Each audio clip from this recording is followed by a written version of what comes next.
Welcome to today's session.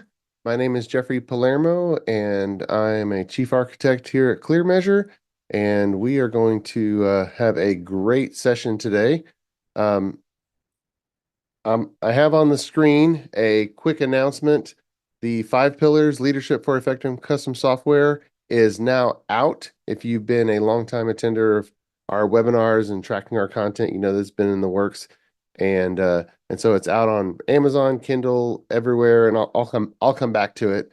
But that's an exciting announcement. So um, let's jump right into today's topic. We're going to talk about assessing the effectiveness of your custom software department. And this topic, this training is specifically for people who are leading groups of developers. And I would say the content is appropriate for anyone in the executive management chain over a software department, all the way down to the line level manager or the person who actually is supervising programmers. Everyone in the supervisory chain just needs to know how to assess how their team or teams are doing and to reason about that, because if there's something that is not as it should be, then it's really up to you to address it. Your leadership is really important for the effectiveness of that software department, because your company relies on having a world-class software engineering capability and the ability to put out and operate and change custom software systems that help your company have a differentiated offering in the marketplace. So that's today's topics. Uh, for those who are joining our teachings and trainings for the first time, uh, ClearMeasure is a full-service software architecture and engineering firm that serves companies that are building mission-critical software systems using every bit of the Microsoft technology ecosystem. And we do 3 things. We develop custom software and deliver systems for our clients, as well as do DevOps automation, cloud migrations. But we also rescue failing projects. When a project is not going in the direction it needs to go, and there's something that's not as it should be, we help turn around those projects so that you can do a really good job. And then we advise and coach around those. So we love doing that, and we love empowering software delivery at all of our clients. So that's who we are. You can find us at clearmeasure.com, and we do understand software projects are hard, but yours does not have to be. All right. Now, I do have an offer around the 5 Pillars book. Um, the link that is highlighted in yellow, if you go to that on our website, you can fill out a quick form, and you can request a free complimentary electronic version of the entire book. We want everyone to have a copy of this book. Teams um, are doing book studies. We have a 7-week book study guide that is just about to be released. So keep your eye on that, where your team can go through a 7-week book study, um, and we'll have the study guide out, and then for teams who complete that book study, every one of those teams gets a complimentary Q&A coaching session with me, so that I can help reinforce the discovery that team has gone throughout that book study. But it's on Amazon, it's on Kindle, hardcover, softcover, and you can find it there. It's pretty easy. So really excited, and it's been all year working on this book, and had so many reviewers in the industry contribute to making sure that the book really hit the nail on the head on all these topics. So the audience for this book is for people who are running, overseeing, supervising custom software teams. Okay. And the book is kind of a piece of what we do at ClearMeasure that we just affectionately call the ClearMeasure Way. It's our entire system for effective software teams, because we do believe that when equipped and trained properly, every every team can be successful and deliver world-class results. So, our topic at hand, our assessment, how to assess your team, what the thought process is.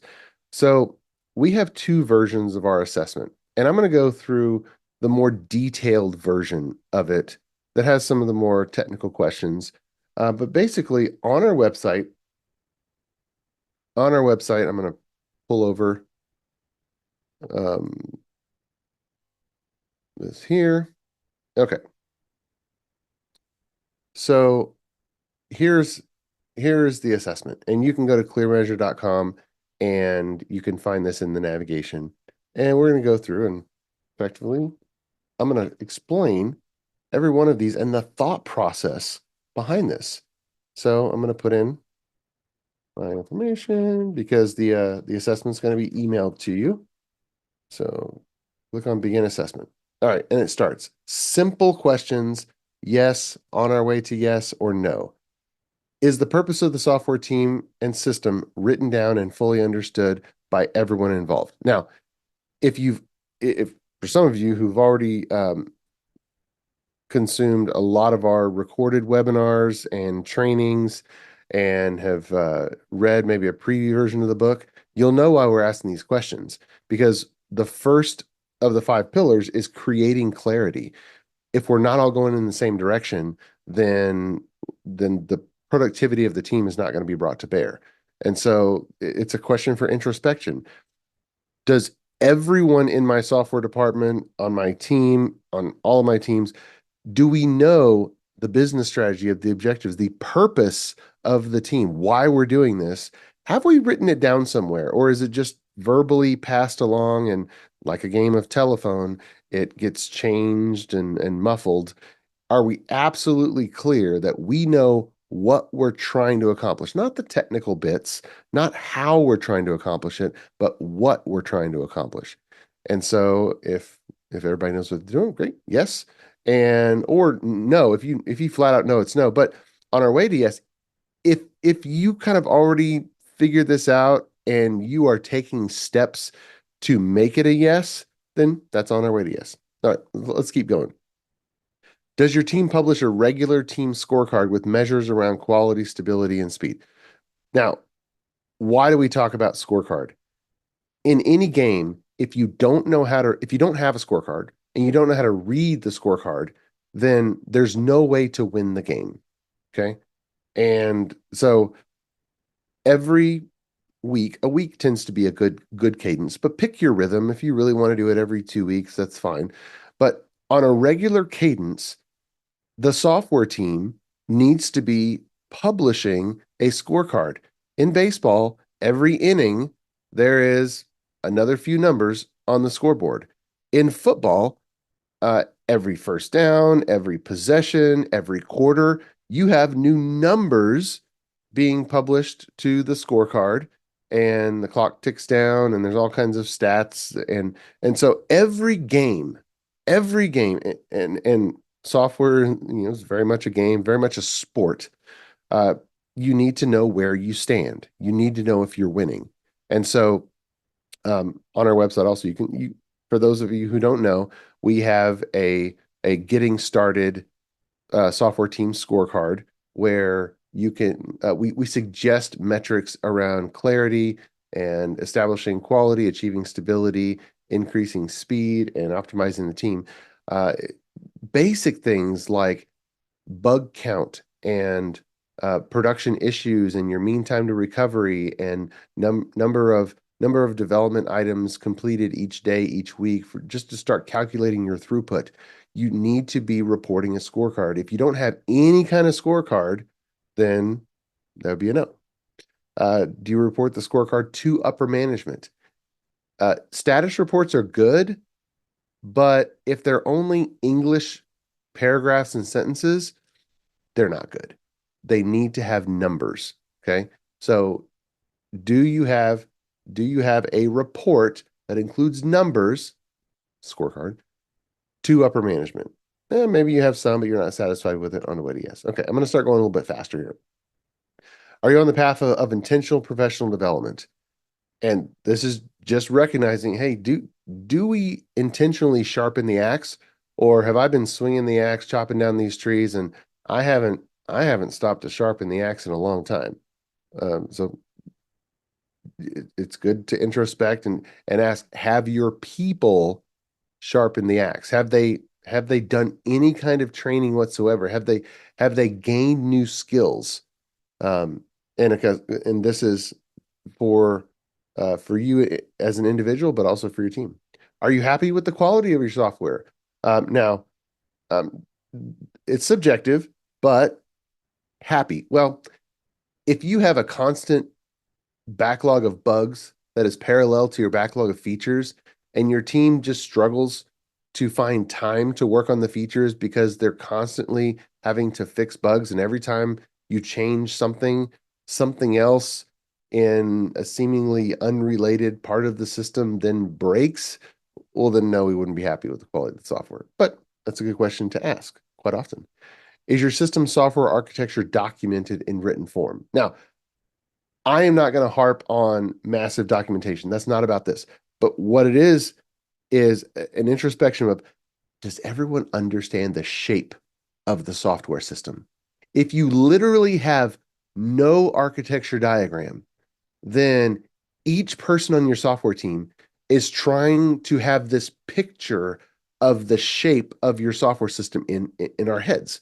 And each of us have a picture of the system in our heads. The question is, does every person on the team have the same picture? And if there's been nothing standard, no diagram that is the actual shape of the system, then you can guarantee that everybody has a different picture in their heads. Maybe small differences, most of the time massive differences, or they have a picture of a piece of the system, and then the rest of the system is just a big foggy blur, and they really don't know how it's structured. And so um, you need some type of diagram, squares and lines. Okay. You need some type of line and box diagram that depicts the shape of your software system. And there's the C4 method. There's the 4+1 architecture blueprints method by Philip Christian. Those are my two favorite if you're just getting started with that. But you use whatever method of diagramming the architecture that you prefer, but you need something, some type of diagram or sets of diagrams so that everyone can have the same picture about the shape of this software system, how it's put together, and what's connected to what. Okay. So, and most of our clients that we help, they can't answer yes. Some of them are flat out no. Some of them have worked on it a little bit. So you just answer whatever you like. In your architecture blueprints, that's your diagrams. Do you have do you have detail on how third party and library dependencies are kept separate from each other? This is an important point. This is an important point because every system connects to other things. And it's one thing to just have a big box with the system, and the system connects to a bunch of stuff. But one of the methods to make sure that you don't make a change and then other things just randomly break in some other part of the system is to have a clear design on how to use the libraries that you use and how to use the third-party dependencies that you use. So adapter patterns, just wrapping interface implementations, having some type of abstraction between third-party libraries and third-party systems that you call out there. But you know, do that's whatever answer is appropriate. Does your team use test automation? Um, Over a decade ago, there'd be a debate on, oh, should we do automated testing or manual testing? That debate is over. Automated testing is the absolute winner. Every every software, every large software company out there has realized, you know what? This army of manual testers, no, we need every person writing code to also write automated tests with every change of code. So this is an absolute best practice. It is dereliction of duty if it's a no. So it's just an assessment of like, okay, do I have any of the teams that are not doing it or not doing it the way we really need to? Do we have some deficiencies? A lot of teams that we work with have some deficiencies. Maybe they have some unit tests, but overall, if you measure the test coverage throughout the system, it's really low, and you routinely have bugs slip through, and then you find the code responsible for the bug, and you realize that you don't have any tests that even exercise that code in a basic way. So that's important. Do you use continuous integration? That's another best practice. There's a lot of people that use continuous integration, and it's so easy to do. So in your continuous integration build script, have you implemented adequate static analysis? Static analysis is one of the three quality control techniques that is proven by research to get a team up to 98, 99% of defect prevention. It's testing, static analysis, and formal inspections. And I've covered those in detail in other trainings. But static analysis, if you have none, and a lot of teams, have none, um, get that in there. Sonar Cube, Independ, ReSharper, JetBrains Inspect Code. There's all kinds of options. JavaScript linting tools. There's a static analyzers for practically every language, even static analyzers for the HTML and markup for web pages to be compatible with screen readers or accessibility standards. Static analysis for everything. So just use the tools. Do you use pull requests with a written checklist for approval? Remember I said formal inspections?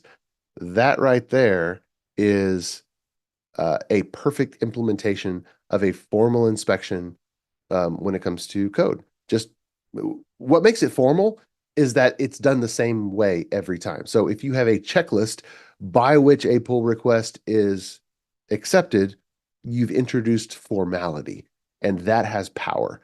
And when you find that something slips through the pull request inspection process, you add another item to your checklist. And over time, you get a really, really robust inspection checklist for every pull request, and it squeezes out the possibility of a problem getting through.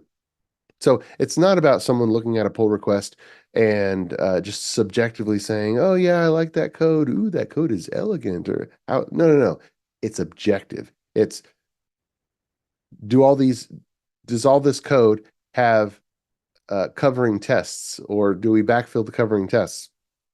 Um, if you're calling out to a third-party system, do we have the right type of abstraction for calling the third-party system so that the APIs of that third-party system don't accidentally creep into the core, into the middle of our software and start bleeding dependencies? Those kinds of things.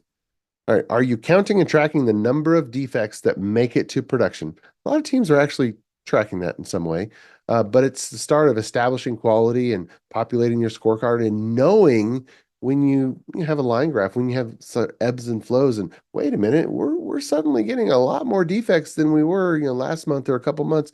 What happened? And chances are you probably have some piece of the software that was changed or a new piece that had an insufficient design, because poor design becomes a petri dish for bugs to grow. Next one, are you counting and tracking the number of defects caught and fixed before they make it to production? A lot of teams are not doing that. And it's one thing to count bugs once they've already impacted the customer, but you don't know your effectiveness at preventing that business disruption unless you're tracking how many you're catching ahead of time. If a build breaks, if a build breaks on the merge of a pull request, then you just caught a bug. All right. If you do some manual testing and staging your UAT, you caught a bug. If you run some full system tests on a new build and you caught a bug, if even before code is written, if someone starts to write code and then has to move the feature card or the story card backwards on your Kanban board back to test scenario design or technical design or user experience design or even requirements, conceptual requirements, move it all the way back to the board because there was some unanswered questions and we don't know what the system should do in a particular scenario. Well, we just found an analysis bug even before we wrote any code. We found a defect in the good old requirements. It was an analysis gap. And we can't write the code because there's a problem. If we attempt to write the code, we're going to make so many assumptions that we're just going to perpetuate that requirements analysis bug, and we're going to codify it into working software that's not actually working. And then we're going to send it along, and it's going to be that much more expensive to fix. So anytime a feature card has to move backwards in your Kanban process, in your software development lifecycle, whatever system you're using to track it, that's actually a bug that you found, and you need to move it back to the stage where that bug can be fixed. So that's a level of sophistication with defect tracking. Next one, are you happy with the stability of your production environment? That's subjective again, but you know it's a no if um, you're always dealing with production issues and you struggle to find time to do feature development because there's always something happening in production. You don't want things to happen in production. You want it to be rock steady. And there's a lot of teams that do have rock steady production environments, and production disruptions are rare. And there is a difference between a a disruption where the users of your software can't really do their full job because of something unexpected happening in production. There's a difference between that and a production issue. Production issues are a way of life, and we call it an issue. That's like a production action item. A production issue may be, oh, here's an alert because um, I don't know, CPU spiked too high or memory consumption. We've got alerts for everything. And you can have a production issue where, hey, we need to check on something and we're going to resolve the production issue.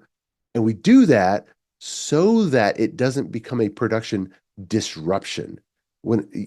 So if we do a good job with alerts and servicing production issues, then we are able to prevent production disruptions.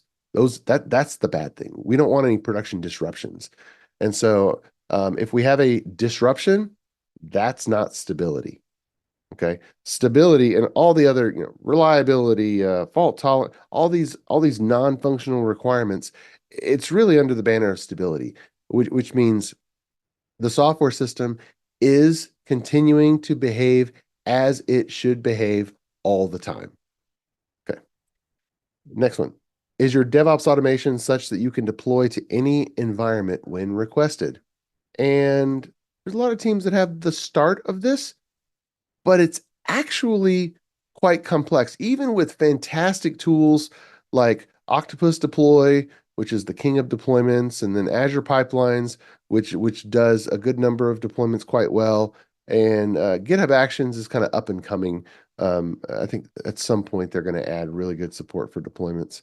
But Octopus Deploy is really the best of breed right now. And Azure Pipelines does a really good job with a good number of scenarios as well. And there's a lot of people using both. So the question is, can you deploy to any environment when requested? Or does it require, planning and outage window and all those types of things? Um, and it may be fine to have an outage in your environment, or it might not be fine, but it's up to you to decide, to assess. Do you release software to production at least weekly? Now, we've all heard the stories of some of the big tech companies that have, dozens and dozens of deployments every day. Those are outliers.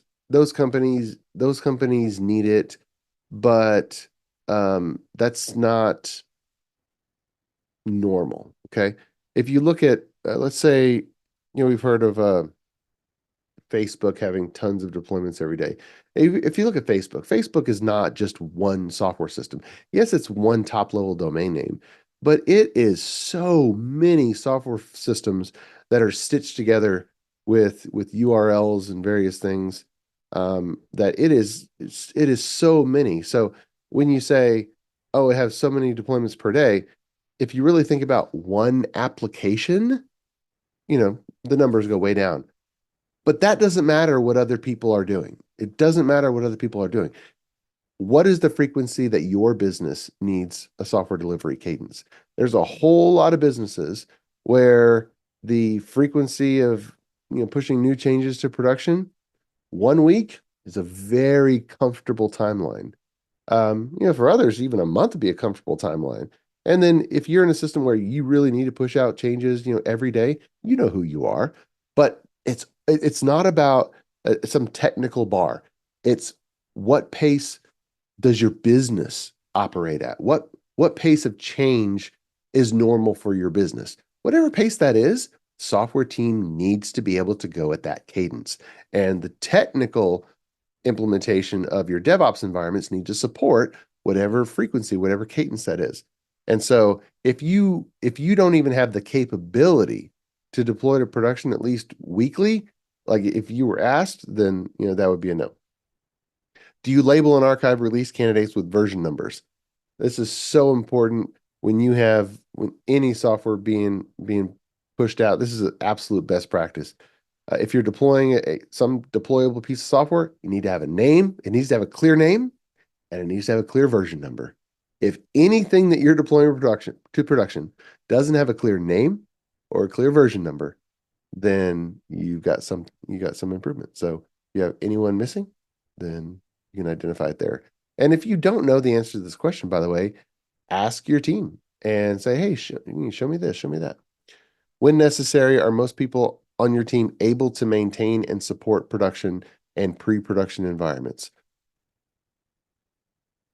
The corollary to this, or the opposite of this, would be only Bob knows how to do certain things in any of our environments. And when we have to have any change, only Bob knows about it. I'm not talking about security here. It's not who has access, because there's great solutions to get just-in-time access to production if you need to, if a certain person needs to do something, and then the credentials, go away after a certain period of time. Not talking about security, because there's solutions for not having every developer have access to production and only granting access for, a period of time. But if pre-production environments are not the same shape as production, well, you're guaranteed to be a no here, because only that's kind of a prerequisite for training people on production as we train on pre-production. But you need to have most of the people on your team understand the shape of your environments and be able to work with them. And of course, infrastructure as code is a great pattern for shrinking the breadth of knowledge and training that people need to accomplish in order to achieve this. And a lot of teams are in the middle on their way to yes. All right, next one. Aside from scaling up, are your pre-production environments the same as your production environment? I actually mentioned this.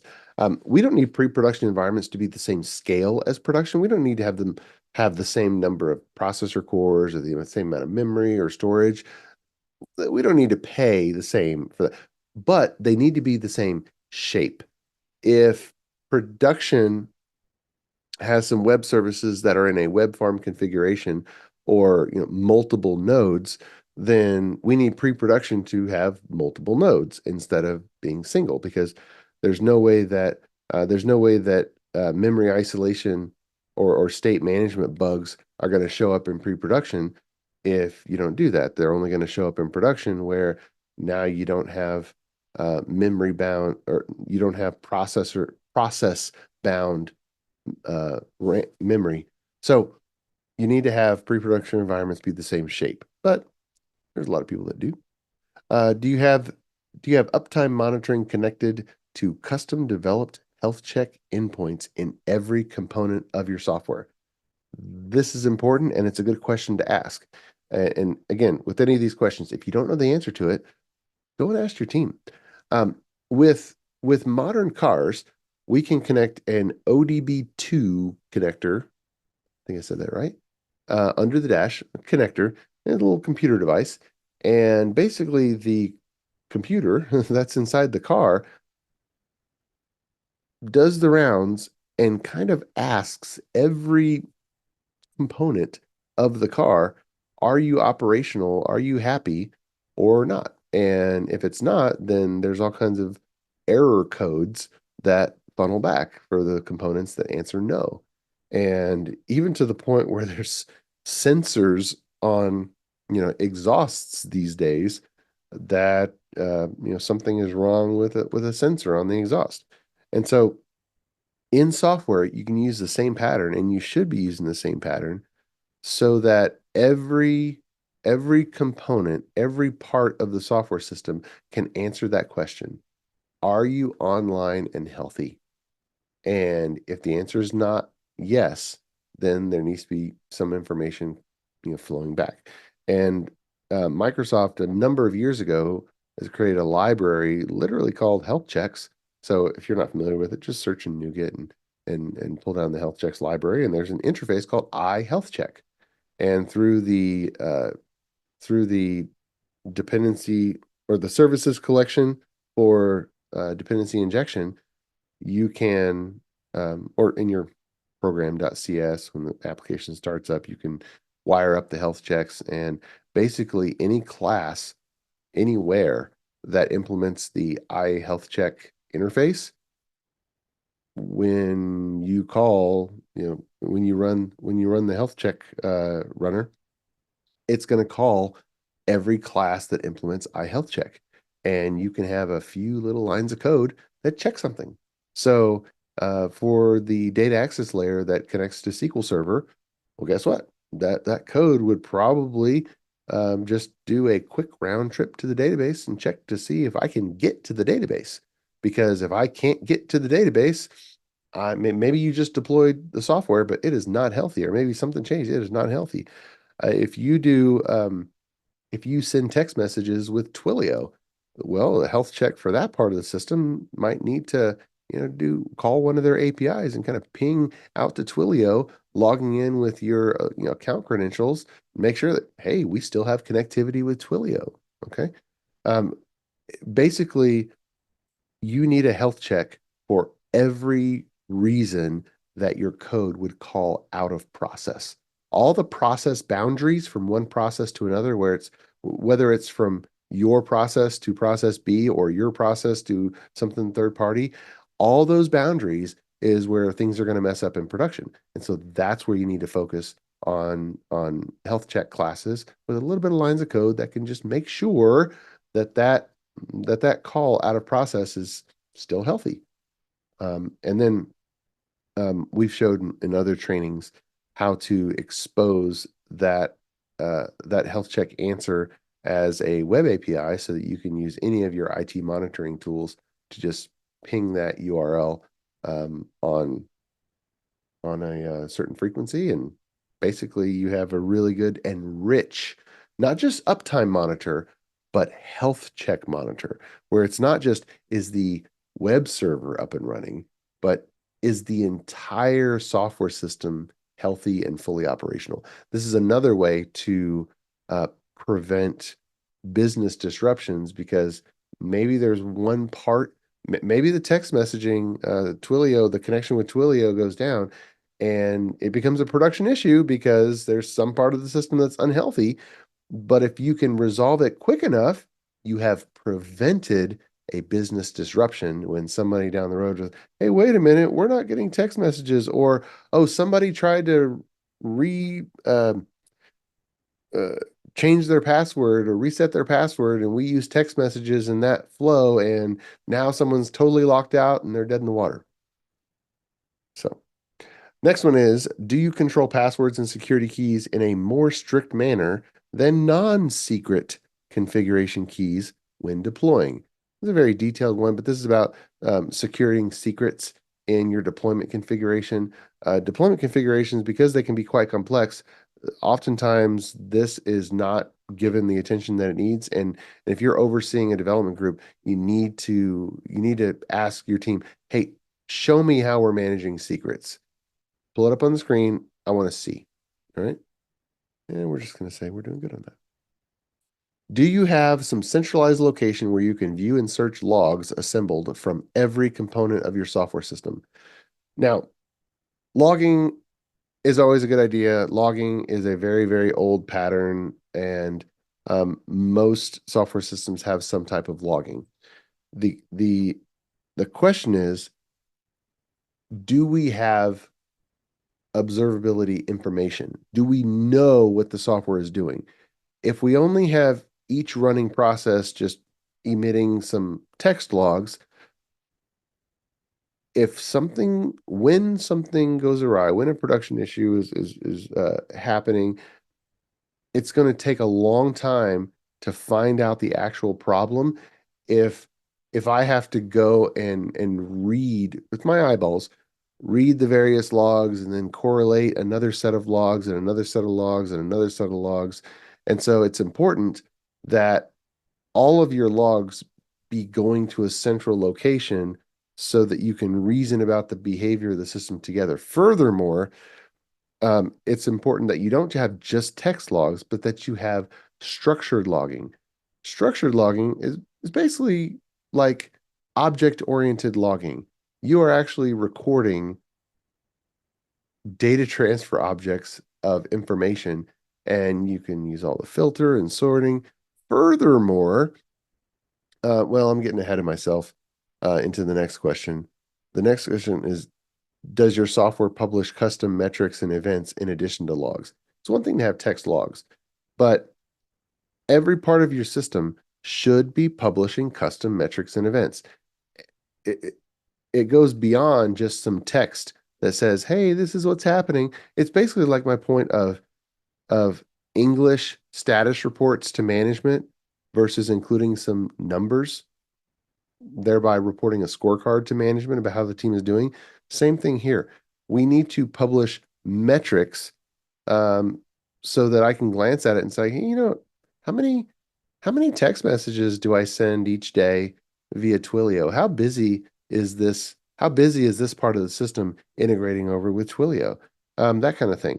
Instead of just a log message, oh, sending another text message, sending another text message, and it's just mixed in with a bunch of others. But it's a counter. And so metrics are numbers.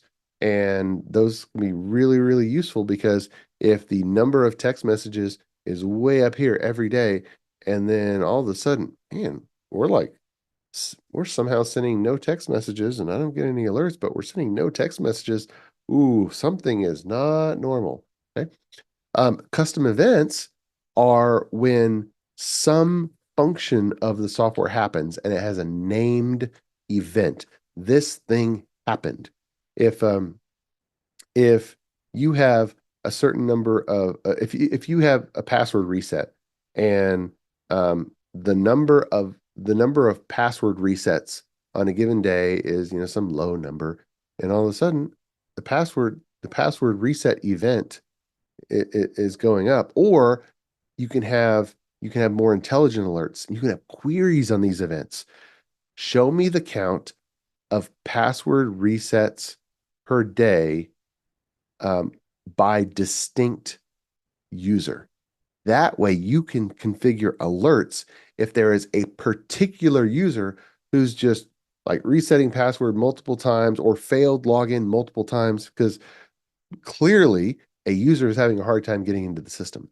And by doing custom events in your telemetry, you can actually give yourself the ability to have sophisticated alerts to denote when a particular user is having a certain type of difficulty. And then your support team can proactively reach out to that user and help them get back to work. But this is the capability that gives you that. All right, next one. Does your team use an application performance management tool and its dashboard regularly? Um, Azure Application Insights is one of those, and Datadog and Splunk, and there's a lot of good ones in the marketplace, but uh, don't build your own. Use one that's out there and make sure to use it. Some people are using it and um, but not using it fully, not sending metrics and events, not sending the logs of every component. But that's a secret weapon. Not so secret. All right, next one. Do you have your production environment configured with both alerts and alarms? It's important to understand the difference. An alarm is something is on fire, and we need the entire fire department to respond and put out the fire because there is some destruction going on. Okay. An alert is something to check on. And the entire fire department doesn't need to do that. There's one person that needs to respond and look at, what's the problem? Okay.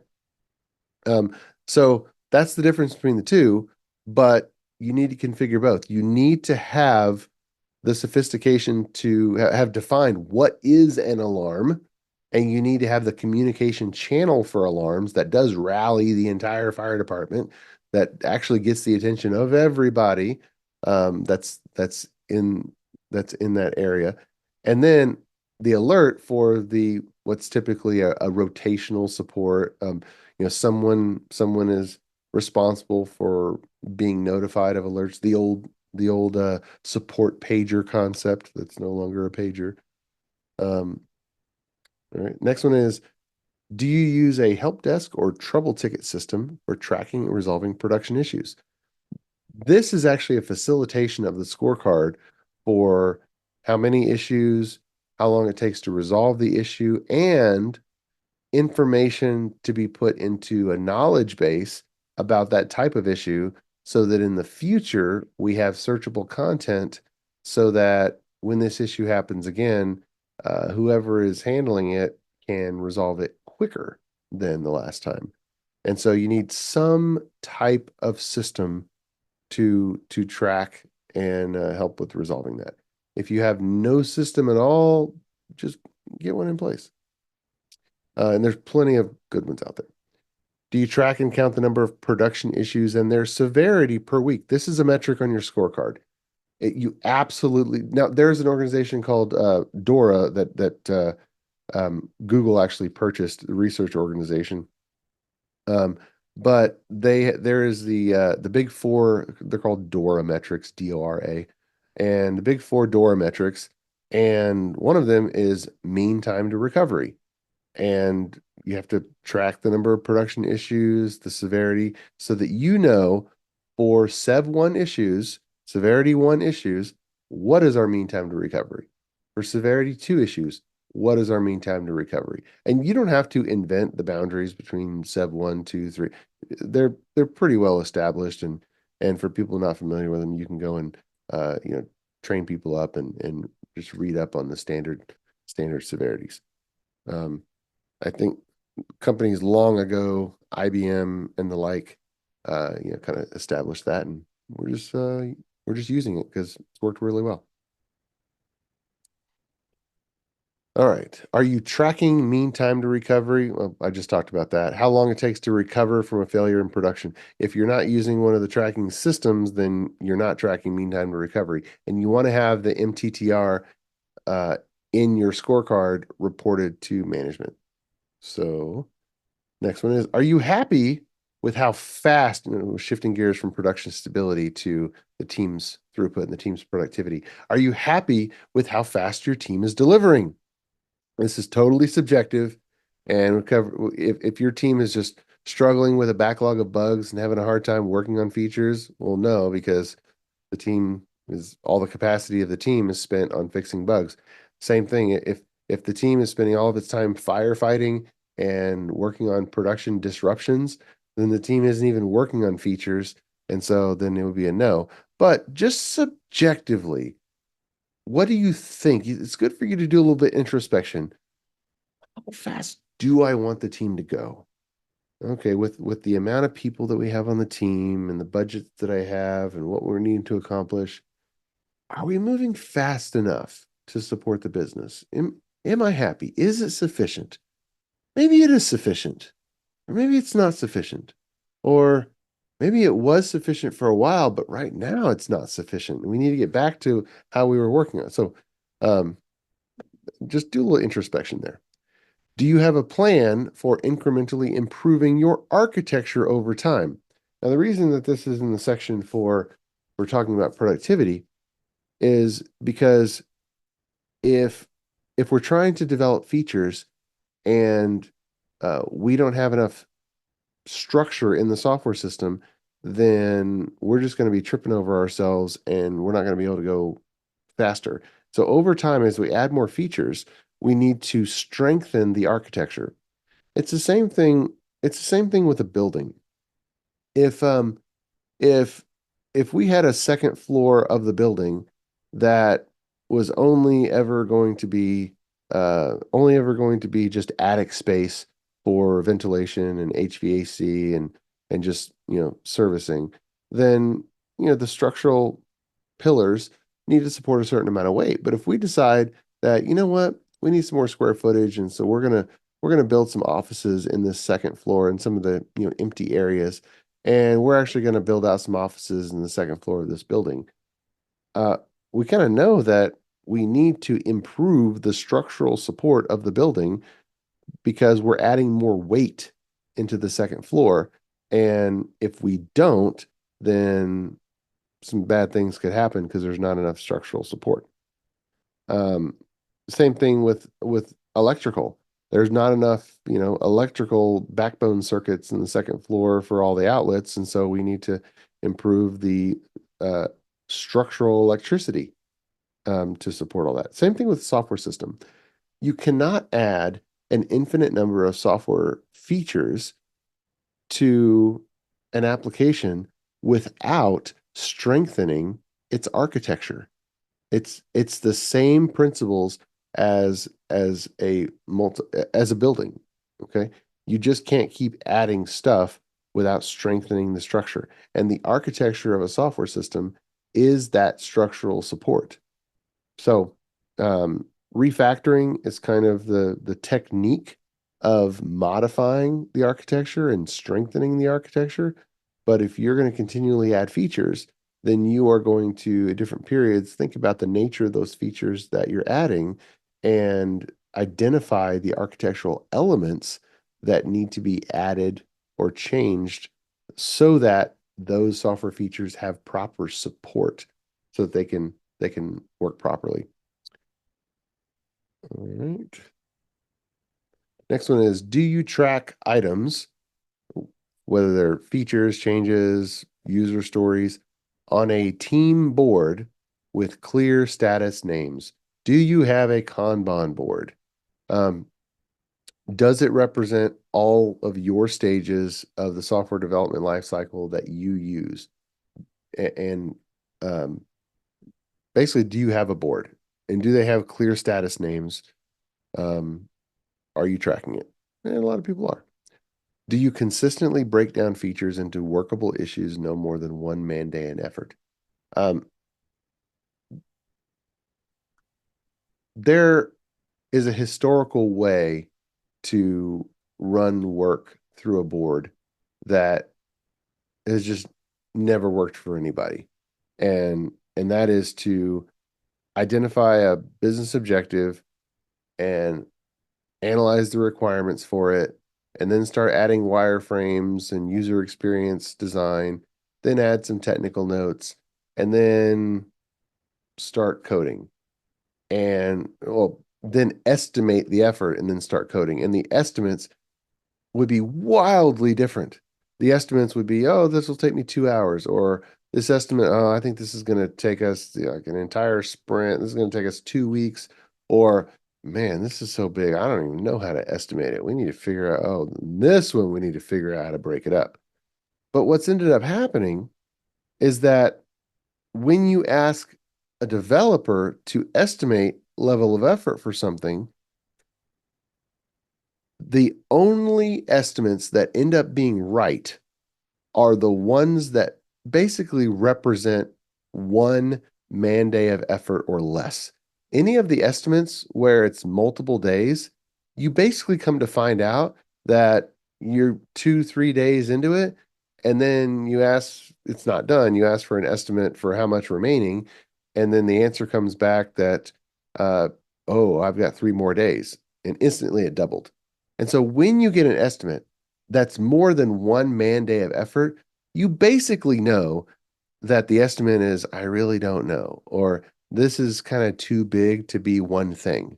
And there's a lot of shared stories and um, about this, but effectively, if you ask for somebody's estimate and it's more than a day of effort, then you know you need to break it up. You should just consider it to be unestimatable or too ambiguous. Let's break it into different things. let's break off the part of it where we are absolutely sure that it can be done in one working day.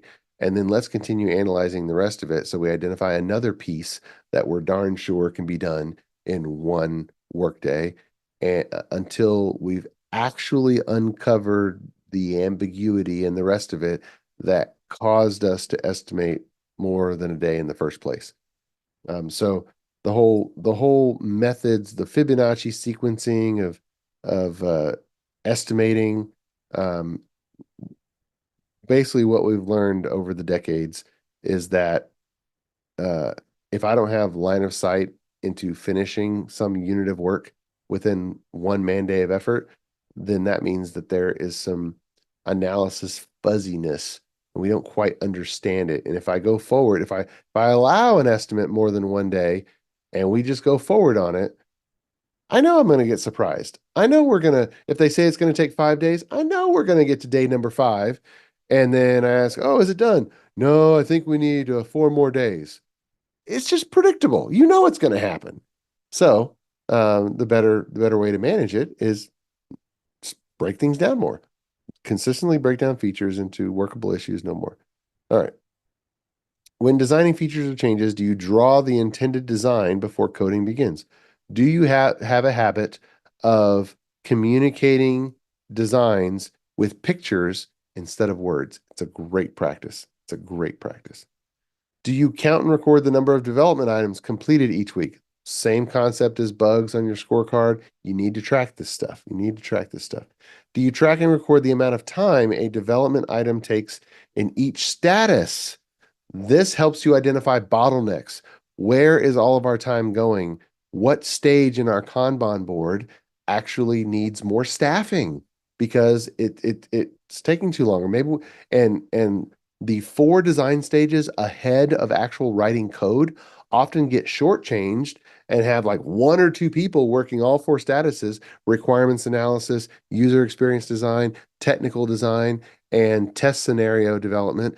Those four activities often have one or two people assigned, and then the coding column has, half a dozen people assigned, and we wonder why we have bottlenecks in requirements analysis or bottlenecks in user experience design, then why we shortchange those and just forward something along to coding, and then we end up having analysis gaps or we develop the wrong thing, and then we find it after the fact that, oh, if we had actually done user experience design, we would have figured out that it needs to behave a different way and we wouldn't have to redo the code. So that's a valuable question there. Next question is, are you tracking the lead time for changes?